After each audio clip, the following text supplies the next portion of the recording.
Hey, what's up? This is Ricardo at Parts People, and in this video, we'll outline the steps for completing a part replacement on your Dell PC. Visit our website and use this coupon for a 5% off discount.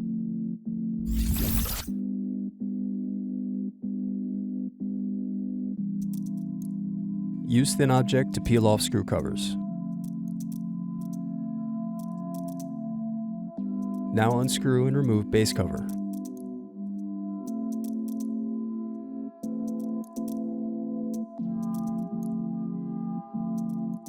Then unscrew and disconnect battery.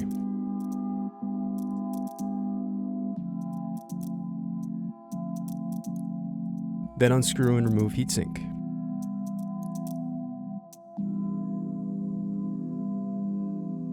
Thanks for watching. Don't forget to like and subscribe if you enjoyed this video.